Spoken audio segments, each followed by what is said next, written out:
തമിഴകത്ത് സിനിമയെ വെല്ലുന്ന സംഭവ വികാസങ്ങൾ. മികച്ച തിരക്കഥാകൃത്തുകൾക്ക് പോലും ചിന്തിക്കാനാകാത്ത തിരക്കഥ, നിരവധി കഥാപാത്രങ്ങൾ, വില്ലൻ ഹീറോയ്ക്കൊപ്പം നീങ്ങുന്ന കഥ. കഥാവസാനം ഹീറോ വിജയ് തന്നെ, ആക്ടർ ടേൺ പൊളിറ്റീഷ്യൻ. വിജയ് എന്ന നടനിൽ നിന്ന് TVK എന്ന രാഷ്ട്രീയ പാർട്ടിയുടെ തലപ്പത്തേക്ക് തമിഴ്നാട് സംസ്ഥാനത്തിന്റെ മുഖ്യമന്ത്രി പദത്തിലേക്ക് വിജയ് എത്തിയത് സർവരെയും അമ്പരപ്പിച്ചുകൊണ്ടാണ്.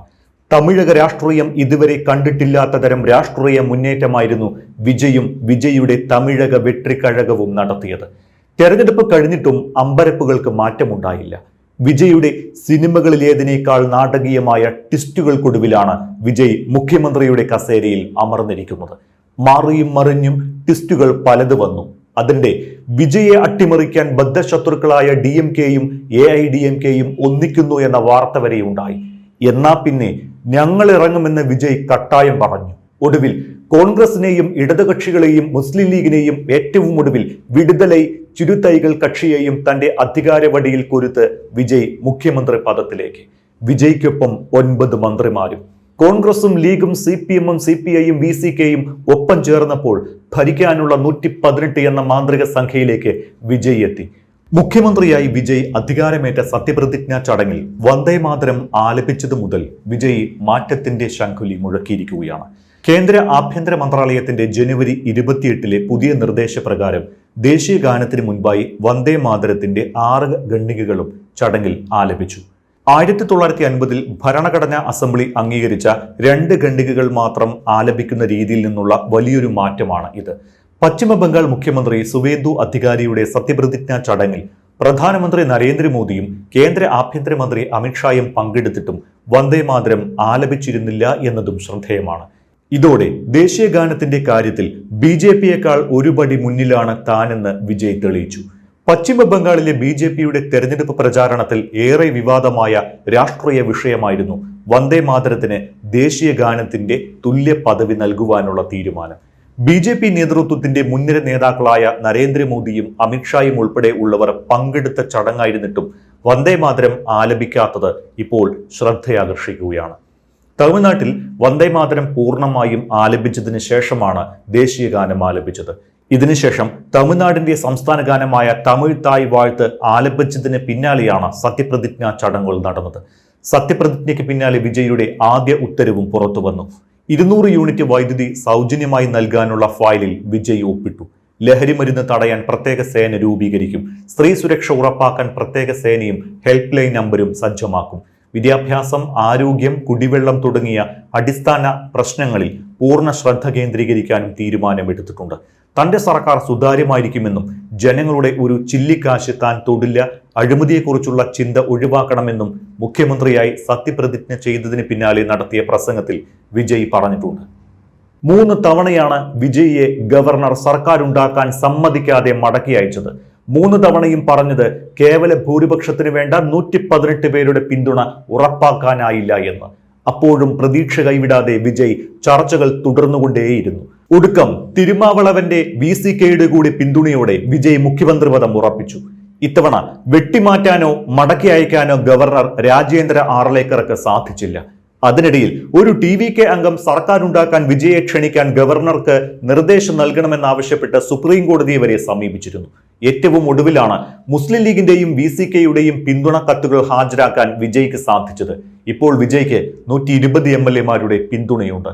കോൺഗ്രസിന്റെ 5 MLAമാർ, മുസ്ലിം ലീഗിന്റെ 2, CPMന്റെ 2, CPIയുടെ 2, വിടുതലൈ ചിരുതൈകൾ കക്ഷിയുടെ 2 അംഗങ്ങൾ എന്നിങ്ങനെ 120 പേരുടെ പിന്തുണയുണ്ട് വിജയ്ക്കിപ്പോൾ.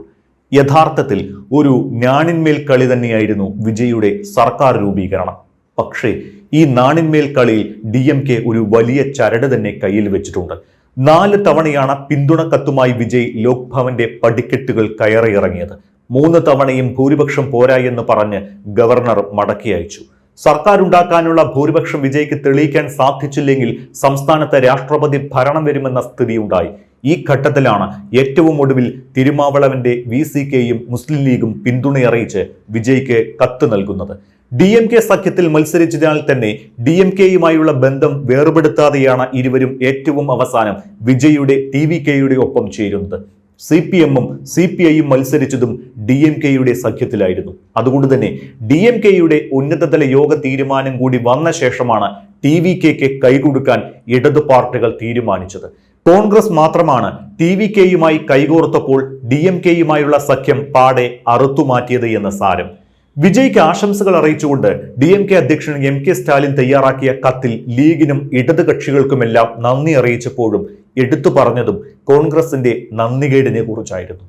വർഷങ്ങളായി DMK-യുമായുള്ള എല്ലാ ബന്ധവും അവസാനിപ്പിച്ചാണ് കോൺഗ്രസ് വിജയ്ക്കൊപ്പം പോകുന്നത് എന്നാണ് DMK-യെയും സ്റ്റാലിനെയും ചൊടിപ്പിച്ചിരിക്കുന്നത്. TVK-യെ അകറ്റി നിർത്താൻ AIADMK-യുമായി കൈകോർക്കാനുള്ള ശ്രമവും DMK നടത്തിയിരുന്നു. എന്നാൽ പാർട്ടിയിലെ വലിയൊരു വിഭാഗം എതിർത്തതുകൊണ്ട് മാത്രമാണ് അത്തരമൊരു പരീക്ഷണത്തിന് DMK-യും സ്റ്റാലിനും മുതിരാതിരുന്നത്. DMK-യുടെ ഈ തീരുമാനത്തിനും ശേഷമാണ് ഇടതു പാർട്ടികളും ലീഗ് അടക്കമുള്ളവരും വിജയ്ക്ക് പുറത്തുനിന്ന് പിന്തുണ കൊടുക്കാൻ തീരുമാനിച്ചത്. VCK-യുടെയും ലീഗിന്റെയും തീരുമാനത്തെ അത്തരമൊരു സാഹചര്യത്തിൽ DMK ഒരിക്കലും എതിർത്തതുമില്ല. സംസ്ഥാനത്ത് ഭരണഘടനാ പ്രതിസന്ധി ഉണ്ടാകാതിരിക്കാനും രാഷ്ട്രപതി ഭരണം വരാതിരിക്കാനും വേണ്ടി എടുത്ത തീരുമാനമെന്നാണ് തിരുമാവളവന്റെ VCK-യും ലീഗും സ്വീകരിച്ച നിലപാട്. DMK-ക്ക് അതിൽ എതിർപ്പും ഉണ്ടായിരുന്നില്ല. എതിർപ്പ് ഇപ്പോഴും കോൺഗ്രസിന്റെ കാര്യത്തിൽ മാത്രമാണ്. ഇനി കഥ എങ്ങനെ ഉരുത്തിരിഞ്ഞു വന്നു നിൽക്കുന്നു എന്ന് നോക്കാം. TVK-ക്ക് ഇപ്പോൾ 120 MLA-മാരുടെ പിന്തുണയുണ്ട്. TVK 107, കോൺഗ്രസ് 5, ഇടതുപക്ഷം 4, VCK IUML 2 വീതം. ഇതിൽ പ്രധാനം അന്തർനാടകങ്ങളാണ്. TVK-യെ പുറത്തു നിർത്താൻ DMK-യും AIADMK-യും നടത്തുന്ന പരീക്ഷണത്തിൽ പങ്കാളികളാകാൻ ഇടതുപക്ഷം വിസമ്മതിച്ചു. പക്ഷേ DMK ഉന്നതതല യോഗത്തിന്റെ തീരുമാനം അറിയും വരെ അവർ TVK-യോട് നിലപാട് വ്യക്തമാക്കിയില്ല. DMK-യുമായുള്ള ബന്ധം സ്വമേധയാ വിച്ഛേദിച്ചത് കോൺഗ്രസ് മാത്രമാണ്. എന്നിരുന്നാലും കോൺഗ്രസ് MLA-മാർക്ക് DMK-യുമായി അടുത്ത ബന്ധമുണ്ട്. ഇന്ത്യൻ രാഷ്ട്രീയത്തിൽ ഒരുപക്ഷെ ഇത് ആദ്യമായിരിക്കണം. പ്രധാന പ്രതിപക്ഷ പാർട്ടിയായ DMK-യുമായുള്ള ബന്ധം വിച്ഛേദിക്കാതെ രണ്ട് ചെറിയ പാർട്ടികൾ TVK-യെ പിന്തുണച്ച് സർക്കാർ രൂപീകരിക്കുന്നു എന്നത്. വിജയ് സർക്കാർ രൂപീകരിക്കാനുള്ള അംഗസംഖ്യ തികയ്ക്കാനായി VCK-യെയും IUML-നെയും ആശ്രയിക്കുന്നു. പിന്തുണ ലഭിച്ചത് TVK-ക്ക് ഒരു പാഠവും കൂടിയാണ്. ഈ പിന്തുണ ലഭിക്കൽ TVK-ക്ക് ഒരു പാഠം കൂടിയാണ്. തന്ത്രപരവും സങ്കീർണവും വഞ്ചനാപരവുമായ രാഷ്ട്രീയ കുതന്ത്രങ്ങളുടെ പാഠം. വിജയ് സർക്കാരിന് സഖ്യകക്ഷികളെ ആശ്രയിക്കേണ്ട ഒരു സാഹചര്യം ഉണ്ടായിരിക്കുന്നു. ഒപ്പം കൂടിയ പാർട്ടികൾ DMK-യോട് വളരെ അടുപ്പമുള്ളവരാണ്. പ്രധാന പ്രതിപക്ഷ പാർട്ടിയായ DMK TVK-യെ ഇല്ലാതാക്കാൻ ശ്രമിക്കും. DMK-യും TVK-യും തമ്മിലുള്ള ശത്രുത ആഴമേറിയതാണ്. AIADMK-യുമായി സഖ്യമുണ്ടാക്കി TVK-യെ അകറ്റി നിർത്താനുള്ള പരീക്ഷണത്തിൽ DMK വിജയിക്കാത്തതിന്റെ കാരണം പാർട്ടിയിലെ ഒരു വലിയ വിഭാഗം ശക്തമായി എതിർത്തു എന്നതാണ്. ആ ശ്രമം പരാജയപ്പെട്ടതിന് ശേഷം മാത്രമാണ് ഇടതുപക്ഷവും മറ്റുള്ളവരും TVK-യെ പിന്തുണച്ചത്. സംസ്ഥാന നിയമസഭയിലെ മൂന്നാമത്തെ വലിയ കക്ഷിയായ 47 സീറ്റുകളുള്ള AIADMK-യും 59 MLA-മാരുള്ള രണ്ടാമത്തെ വലിയ കക്ഷിയായ DMK-യും TVK-യെ പുറത്താക്കാൻ ഒരുമിച്ച് പ്രവർത്തിക്കാൻ ഇനിയും തയ്യാറായേക്കും.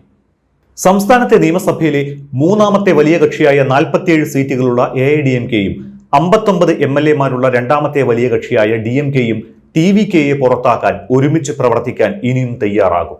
നിലവിൽ പൊതുജന വികാരവും ജനവിധിയും TVK-ക്ക് അനുകൂലമായതിനാൽ വിജയ് സത്യപ്രതിജ്ഞ ചെയ്യുന്നത് തടഞ്ഞാൽ പരീക്ഷണം പ്രതികൂലമായി ബാധിക്കുമെന്ന് DMK-ക്കും AIADMK-ക്കും അറിയാം.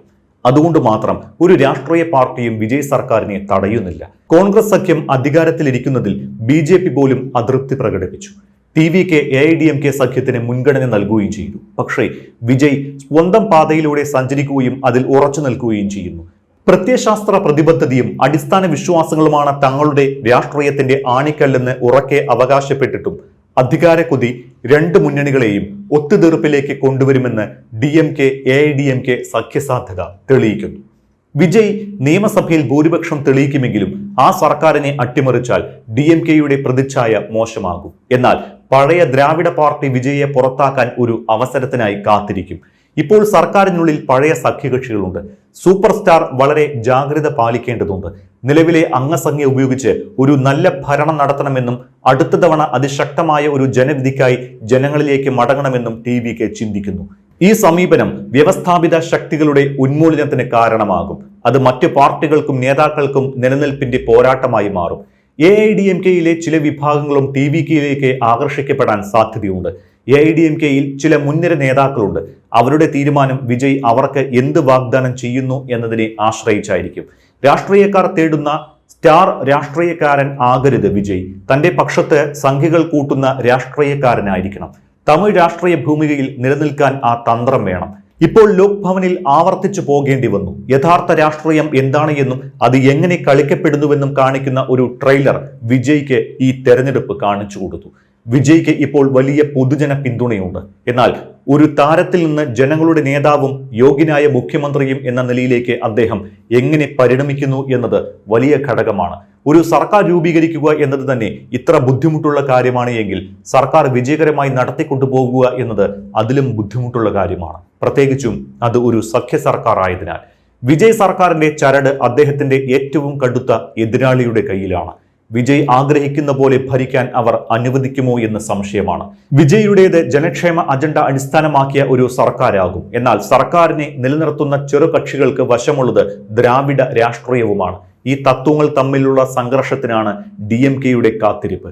മുഖ്യമന്ത്രി വിജയുടെ ഓരോ തെറ്റും ഓരോ നീക്കവും സൂക്ഷ്മമായി നിരീക്ഷിക്കും. അങ്ങനെ നോക്കുമ്പോൾ വിജയ് സർക്കാർ എപ്പോഴും കടന്നു പോകുന്നത് ഒരു നൂൽപാലത്തിലൂടെയാകും. ഓരോ ചുവടും അതിസൂക്ഷ്മമായി അല്ലാതെ വിജയ്ക്ക് മുന്നോട്ട് വെക്കാനാകില്ല.